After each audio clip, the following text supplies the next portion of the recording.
Bem-vindos ao programa Fisiochat, uma parceria da TV PUC com o curso de fisioterapia da PUC de São Paulo. O tema de hoje é envelhecimento e longevidade. E para falar um pouquinho mais a fundo sobre esse tema, nós temos um convidado especial aqui, Williams Fiore. Bem-vindo, Williams. Obrigado. Williams, ele é gerente de relações institucionais e profissionais na Big Frau e ele é professor convidado da pós-graduação em gerontologia do Hospital Albert Einstein. E além do Williams, a gente tem uma outra convidada aqui, a senhora Silvia Nofs, que ela veio hoje vestida um pouquinho diferente e tem um porquê dela estar com essa roupa aqui nos nossos estúdios, né? Ela tem 21 anos, mas é como se ela tivesse uns 85, né, Silvia? Sim. E daí eu queria que, para a gente começar a conversar um pouquinho, entender por que ela está vestida desse jeito e se aprofundar um pouco mais sobre o tema do nosso programa, eu queria que o Williams contasse para a gente como é que surgiu isso aqui, Williams, de onde veio essa ideia, como é que tudo começou? Então, Juliana, na verdade, o projeto Big Frau Vetos, ele surgiu em 2013. Né? A gente já vem estudando já as questões do envelhecimento, até porque um dos temas que a gente lida tem a ver com envelhecimento, que é a incontinência, mas outros aspectos também que envolvem essa questão do envelhecer, né, e das velhices.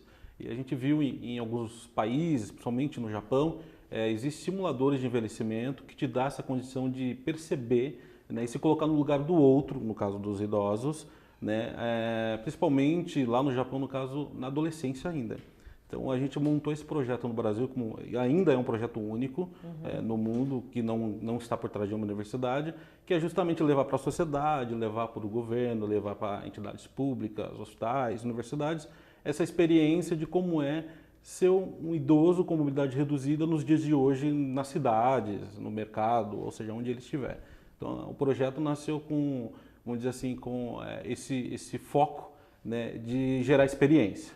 Tá. Por isso, sensibilizar, né? Exatamente, a gente se colocar no lugar do outro, né? Tá, e daí você já rodou muitos locais com esse instrumento aqui? Bastante. Hoje a gente tem mais ou menos, a gente tem um cálculo que mais de 50 mil pessoas já foram impactadas por esse projeto nesse período todo.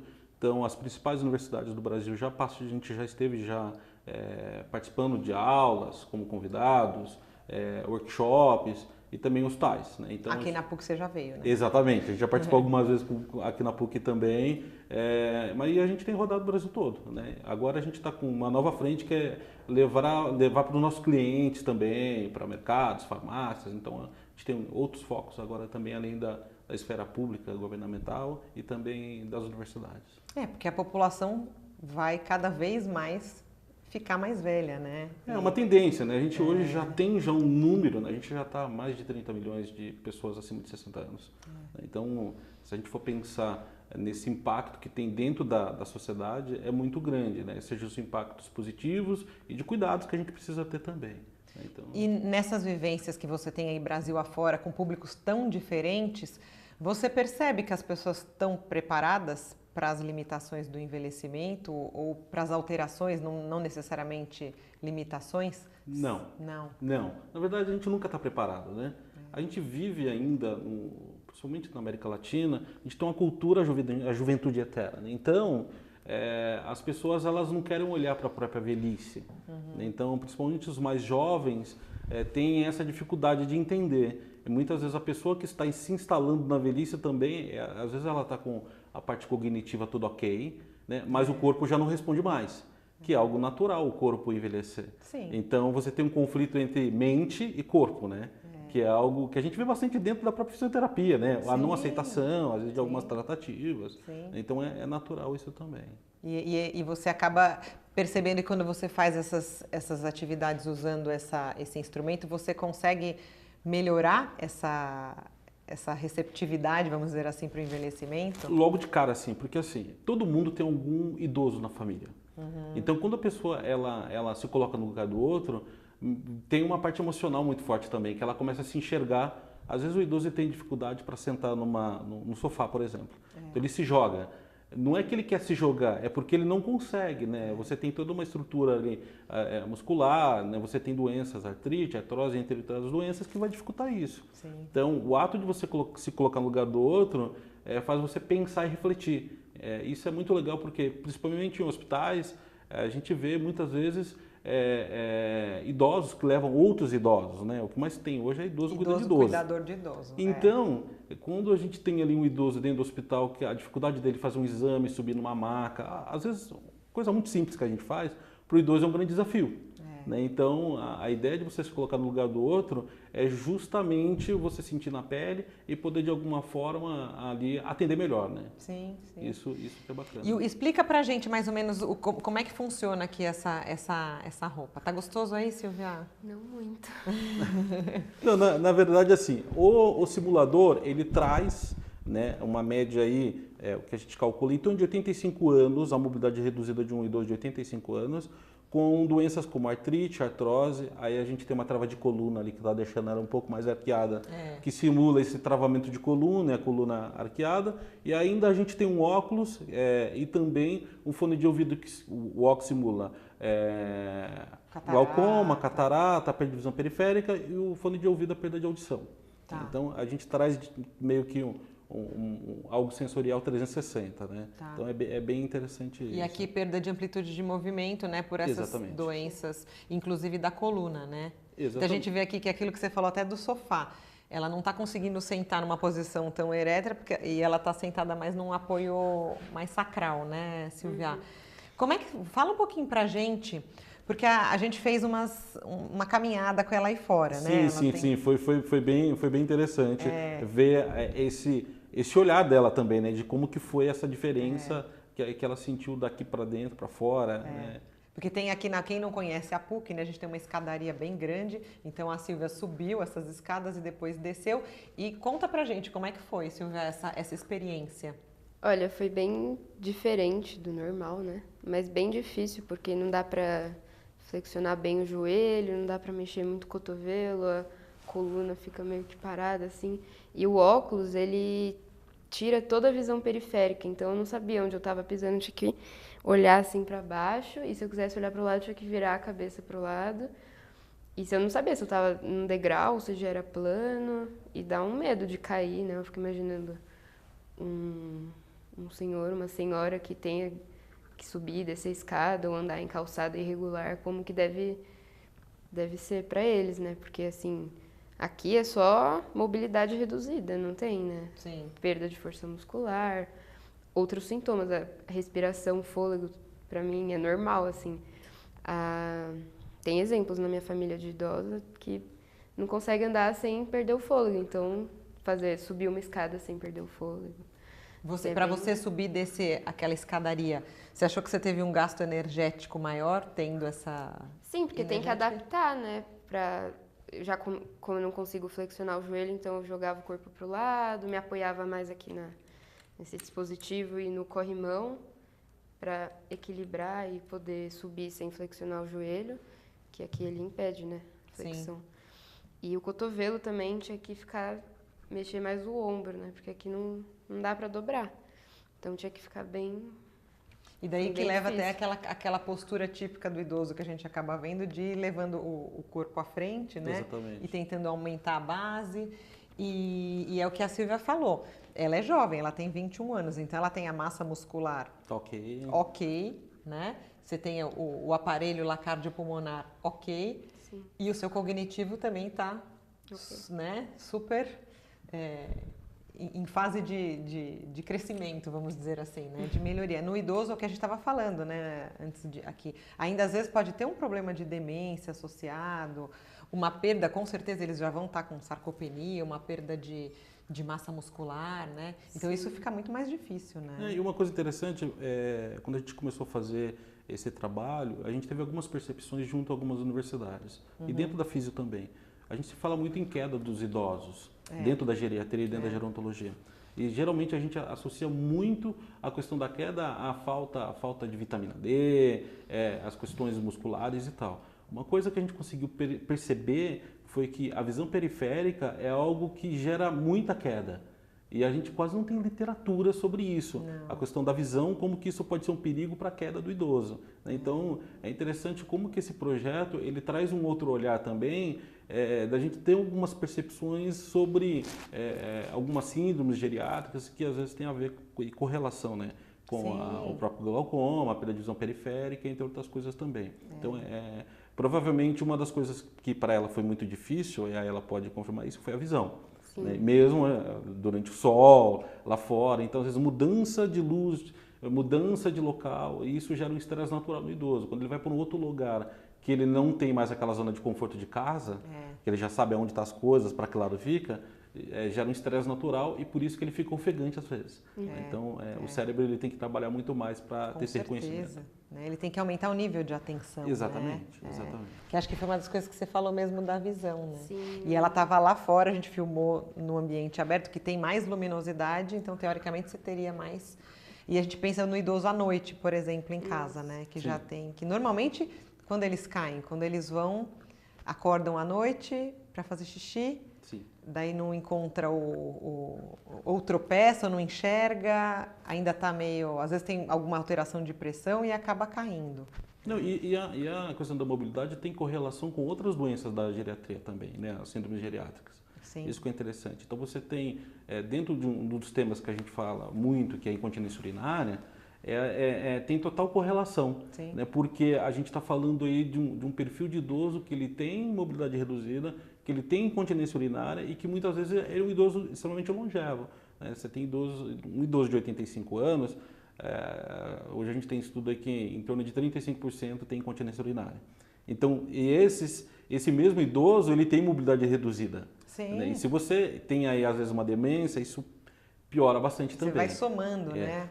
Então, mas é importante a gente também dizer que nem todo idoso de 85 anos ou 90 anos ele vai ter mobilidade reduzida, né? Então a gente precisa quebrar um pouco esse estereótipo também, né? Que às vezes você eu acompanhei um caso de perto que foi de uma idosa de 96 que cuidava de um filho com Alzheimer com 75.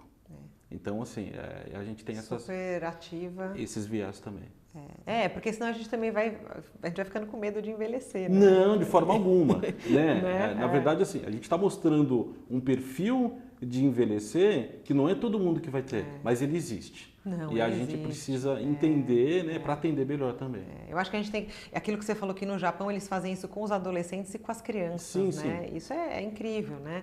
Porque tem sempre o avô em casa, a criança superativa, às vezes ela não vai entender essa limitação que o avô dela pode ter, né? Por que ele não consegue brincar tanto tempo comigo agachado? Porque ele não consegue, né? Exatamente. Então... uma coisa que é interessante no Japão, a grande parte das montadoras hoje lá, os engenheiros que são bastante novos, eles usam esse simulador para fazer um trabalho de usabilidade no que eles projetaram. Então, na indústria automobilística? Exatamente. Então você tem como é ser um idoso na van que eu mesmo criei. Né? A relação de altura de banco, distância de volante. Até a altura para subir, para né, subir e descer. Então você tem esse cuidado, porque hoje a gente já tem uma população bastante envelhecida. Sim. E essa questão da usabilidade, seja de aparelho de serviço, seja de mercado, seja de onde for, todo mundo vai ter que passar por essa experiência, né? Seja idoso ou não. Né? Então, e quando a gente está falando desse projeto, eu não estou falando somente do idoso. Qualquer pessoa que tem mobilidade reduzida é universal. A gente está falando do idoso porque é o tema que a gente está mais perto, mas serve para qualquer um. Né? Isso é importante. Mobilidade reduzida no geral, né? Exatamente. E que no Brasil, normalmente, a gente não tem as cidades adaptadas, os locais adaptados para essas pessoas, né? Bem poucos lugares que a gente tem aí e geralmente, muitas vezes a gente encontra adaptação errada também, né? Isso, então, com um estudo que não foi feito adequadamente. Né? Exatamente. Então, de repente, o uso de um instrumento desse, uma ferramenta dessa, pode até auxiliar, né? Só você que tem isso no Brasil, vocês? No Brasil, como indústria, sim. Na verdade, assim, o único projeto no mundo que está uma marca por trás, que criou e que toca, é somente a Big Frau. Tá. O restante dos projetos que existe hoje pelo mundo é de universidades. Então você tem o Ed Labs, que é do MIT nos Estados Unidos, você tem a Universidade de Tóquio, foi onde a gente viu esse projeto, mas está junto com o governo. Você tem na Inglaterra, que é um projeto também que eles têm, mas é governamental. Como marca e como iniciativa privada, a gente é o único projeto hoje no mundo que tem esse foco. Que legal, muito bacana, né? E até como é uma marca que pensa na parte da incontinência, e que é um tema que você sabe que eu trabalho bastante, você também tem, Eu acho importante até a gente falar, porque, por exemplo, aqui ela está com um meio auxiliar, né? Ela está com uma bengala. Sim, sim. Às vezes os idosos têm um pouco de preconceito de utilizar esses meios, né? Sim, sim. E quando a gente fala de incontinência, por exemplo, às vezes tem gente que não quer usar uma fralda, um absorvente. E quando eu dou os cursos por aí, às vezes eu falo que tem a incontinência funcional, né? Aquela incontinência que não o idoso tenha um problema tão grave do trato urinário que faça ele perder urina quando ele vai à noite para o banheiro, mas sim pela falta de mobilidade ou perda de visão, né, alguma coisa, ele não consegue à noite chegar no banheiro a tempo e acaba escapando. Exatamente. E nesses casos o uso de uma fralda, um dispositivo, eu acho que vale muito a pena a gente recomendar, né? Porque você está prevenindo a queda, no caso. Não, e a gente tem hoje, você tem níveis e tipos de incontinência. Então, como a gente lida, né, a gente tem aí como foco bastante a incontinência, a gente lida com todos os tipos de incontinência, a gente cria produtos para todos os tipos de pessoa. Sim. Da mulher mais jovem, que tem incontinência, a esse idoso que tem mobilidade reduzida. Sim. Então, e a gente entende que, por exemplo, esse projeto que a gente tem, quando eu estou abraçando a causa do envelhecimento da longevidade, eu estou abraçando também a causa da incontinência urinária, que não é um tema tabu. Né? A gente dá um exemplo que a gente tem 10 milhões hoje de pessoas com diabetes no Brasil. E a gente tem em média aí já tem 10 milhões de pessoas com incontinência urinária. A gente vê muitas campanhas falando sobre diabetes. E a gente não vê nada sobre incontinência. Assim como a gente não vê nada sobre praticamente quedas, por exemplo, também é um tabu falar. Né? Então, tudo que envolve as questões do envelhecimento, para a gente é muito importante e a gente procura se engajar de alguma forma também. E tem que falar, né? Essa questão da incontinência, assim, tem alguns trabalhos que eu já fiz, às vezes a gente pede, porque quando uma pessoa que é jovem, por exemplo, fala que teve, outras pessoas podem se identificar e podem ir procurar ajuda, que a gente sabe que tem ajuda. Exatamente. Né? E para achar essas pessoas para falarem isso? A gente brinca que a gente tem um papel hoje que é mais ou menos assim. A pessoa que tem incontinência, principalmente quando a mulher é mais jovem, na faixa dos 40, que é a média, quando ela começa a ter algum tipo de incontinência, ela tem a questão da negação. E você acompanha muito isso, provavelmente, no seu dia a dia. Ah, não, mas foi só uma vez que Exatamente. eu estava dando risada, eu tossi. A gotejamento, ela acha que aquilo ali não é incontinência, né? Então, a gente brinca que a gente tem um papel de tirar essa pessoa do quarto escuro e trazer para tomar um café ou um chá na sala primeiro. E depois levar para... Ou seja, é um trabalho de conscientização e de passo a passo. Sim. Porque é um tabu, é um tema tabu. E isso, né, a gente sabe que a incontinência urinária, se ela não tratada ainda jovem, quando tiver com 80 anos, né, o caso da nossa senhora aqui, da nossa convidada, essa incontinência já vai ser severa. E mais difícil de se tratar. Exatamente. Você vai ter outras doenças associadas provavelmente. Exatamente. Né? Você tem doenças, por exemplo, como Alzheimer, que a incontinência faz parte do dia a dia. Sim. Né? Então, como a incontinência ela tem múltiplas fatores, somente quando está envelhecendo e você tem doenças crônicas atreladas, o menor dos males nesse sentido é a incontinência. Né? Sim, então, sim. Mas ela faz parte ali e ela é um tabu, porque muitas vezes o idoso ele não aceita o uso de produtos, né? Então, assim, olha, eu não sou criança, não vou usar fralda, então por isso que hoje você tem roupa íntima, né? Você tem absorvente, entre os produtos que pode dar essa liberdade e esse conforto para a pessoa também. Porque daí a gente está pensando na qualidade de vida. Exatamente. Primeiro, assim, essa questão noturna, eu acho que além de qualidade de vida, é prevenir complicações, né? E no dia a dia, porque às vezes a pessoa deixa de sair, eu tenho pacientes lá no consultório que falam, eu não viajo mais, porque eu só viajo se eu souber que vai ter uma parada e vai ter um banheiro para eu poder ir. Então, assim, a pessoa acaba ficando cada vez mais restrita na sua casa, e isso acaba fazendo com que ela não tenha mais relacionamento social, né? E daí o processo de envelhecimento vai ser muito pior. A gente encara como um papel, de alguma forma, como produto, como marca, a gente trazer dignidade para essas pessoas, para ela poder ter vida social. Isso acontece muito, esse isolamento social. Não querer no aniversário da família. E isso está atrelado também com a questão da mobilidade reduzida. Se a pessoa tem dificuldade com a mobilidade... De chegar no banheiro. Exatamente. Isso atrapalha também. Sim. Então, por isso que a gente entende que tanto o projeto quanto falar de incontinência Por mais que sejam assuntos distantes, eles são muito Nossa, eles estão super ligados, super. Né? Né? Então, é tudo que envolve aí, que a gente chama dos Is da geriatria, né? Fala dos Is. Então, Boa. os Is da geriatria, né, eles são doenças crônicas, né? Onde envolve, principalmente na questão da velhice, alguns tipos de problemas que as pessoas podem ter com o envelhecer. Então você tem incontinência urinária, você tem iatrogenia, você tem imobilidade postural, que aí vem as quedas, você tem, no caso, aí, as demências. Então tudo que envolve as doenças crônicas na geriatria né, são os Is da geriatria, aí, ou os gigantes da geriatria, que eles de alguma forma são correlacionados. Né? Eles estão meio que andando juntos ali. Vamos imaginar o seguinte, que uma pessoa com 80 anos, ela tem algum tipo de incontinência, ela tem pelo menos uma ou duas doenças crônicas, ela toma muitos medicamentos ao mesmo tempo. Polifarmácia. Exatamente. Né? E ela pode, de alguma forma, ter algum início de demência. Então, tudo isso junto, né, eu acho que aí tem um papel da fisioterapeuta muito interessante, porque dentro da geronto e dentro da geriatria, a fisioterapia ela é de extrema importância. Né?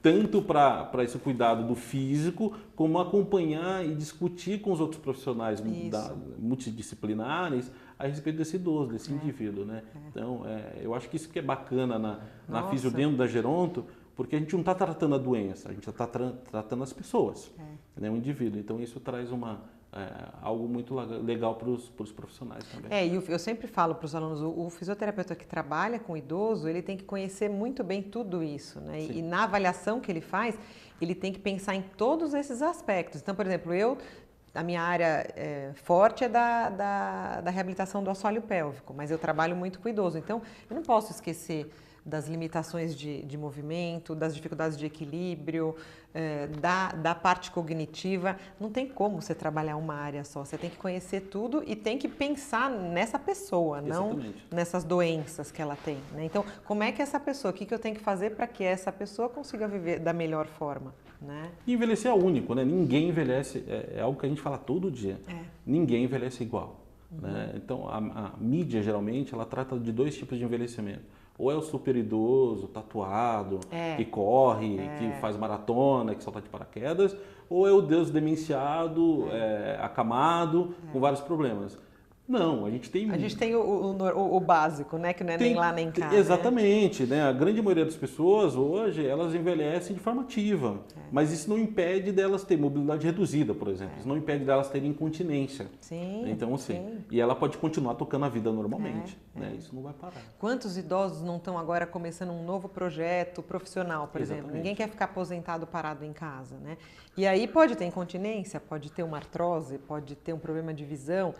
E é isso que a gente tem que pensar, né? Dentro dessas limitações, como é que a gente faz para essa pessoa continuar nessa vida ativa, tendo essas limitações? Porque é o que você falou, não vai ter só idoso tatuado, forte, musculoso, pulando de paraquedas. Ele vai ter dificuldade. E acho que o nosso papel é esse, né? Como é que com as minhas dificuldades eu consigo levar a minha vida? Né? Porque assim, vamos imaginar que hoje, né, os jovens, é uma discussão que se tem, a expectativa de vida hoje no Brasil não é para quem está jovem. É para quem já está instalado na velhice. Então, vamos imaginar hoje que a nossa convidada aqui, a nossa idosa, ela vai chegar fácil aos 90 anos. Então, aos 60 anos, tecnicamente, ela é instalada na velhice. Ela tem mais 40 anos de vida. É uma outra juventude. Exatamente. Dá para mudar de profissão. Ou seja, é muito tempo. E pensar nesses 40 anos com um empoderamento para você poder criar, você poder trabalhar, você poder fazer o que você quiser, é muito importante. Porque geralmente os profissionais, nas empresas, dentro das universidades, o melhor momento do profissional é quando ele chega na maturidade. É quando ele chega no... Muitas vezes é o melhor momento dele como pessoa.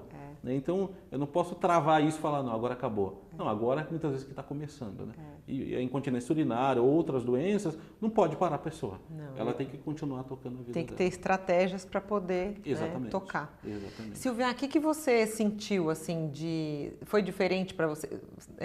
Você olhar um idoso hoje andando na rua com dificuldade, te tocou de alguma forma? Bastante. Sim. Te põe literalmente no lugar do outro, né? Então, às vezes a gente tá andando rápido na rua, vê um idoso andando devagar, fica, pô, meu, né?